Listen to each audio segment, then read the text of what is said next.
Jean-Paul, bonjour. Bonjour. Je suis vraiment ravi que tu m'accordes un petit peu de temps.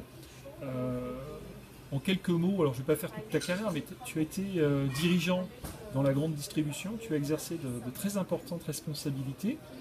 Euh, ce qui m'a marqué dans ton parcours, c'est le développement des hommes et de l'organisation en simultané. C'est-à-dire que tu en as fait un levier dans ta carrière pour développer les compétences et développer le business dans ton activité. Euh, et du coup, moi, ça m'intéresse de savoir comment un manager tel que toi eh bien, a fait de apprendre ensemble un levier, hein, puisque c'est un des éléments qui a marqué ta carrière. Qu'est-ce que c'est pour toi apprendre ensemble?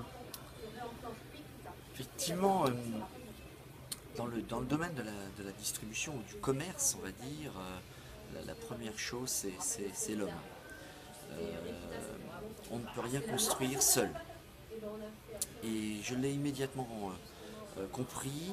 Euh, Malgré mes études que j'avais fait, on n'apprenait pas ça à l'époque à la faculté, on n'apprenait pas le management. Aujourd'hui, c'est enseigné dans toutes les grandes facultés, dans toutes les grandes écoles, mais à l'époque, on n'apprenait pas le management. C'était quelque chose de différent, c'était quelque chose que on connaissait un petit peu ce mot, mais on n'allait pas plus loin.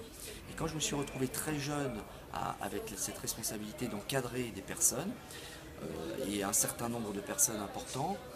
Dans ces univers du commerce, on manage beaucoup de personnes.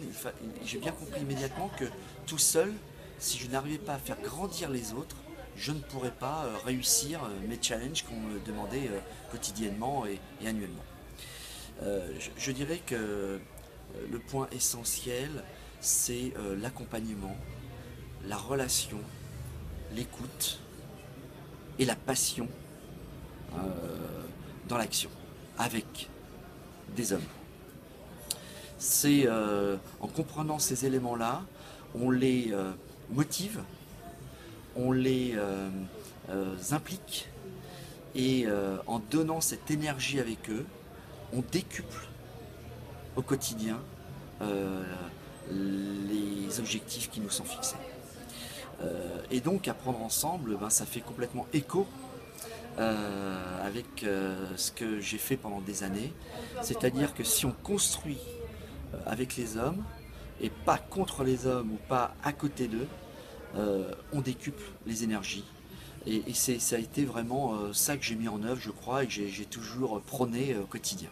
Alors comment ça se passe concrètement? Est-ce que tu peux donner un exemple de pratique qui permet dans un environnement réputé, exigeant, développer des affaires tout en apprenant collectivement? Et bien c'est la délégation, c'est la confiance. C'est d'abord se faire confiance et s'entourer de personnes de confiance et leur déléguer, leur donner une partie de pouvoir en quelque sorte. Et quand on leur donne une partie de pouvoir, si on a bien su les informer, les mettre dans l'action ensemble, ils réagissent positivement et on construit et on n'est plus un, on est trois. Alors la délégation, est-ce que tous délèguent?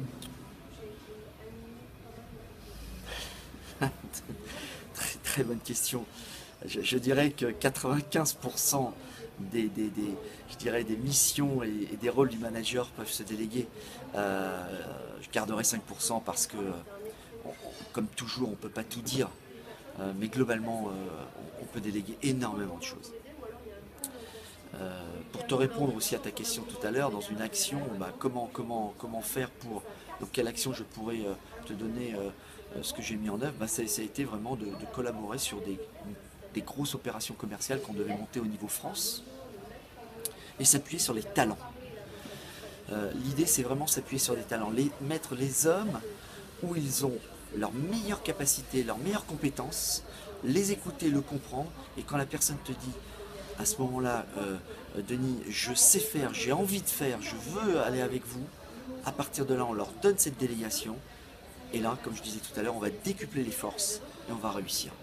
Donc, quelle que soit l'action qu'on va mener, si on découvre dans nos équipes la personne qui a un talent pour prendre cette mission, ce projet, c'est avec cette personne-là qu'on va gagner. Quels seraient les deux, trois conseils que tu nous donnerais ou que tu donnerais à des managers pour pour apprendre ensemble avec leur équipe ou avec leurs collègues managers? Être avec eux, avoir l'envie de les faire grandir, être authentique, passion, action. Écoute, je te remercie beaucoup pour ces mots, à la fois simples et puis puissants en même temps. Merci.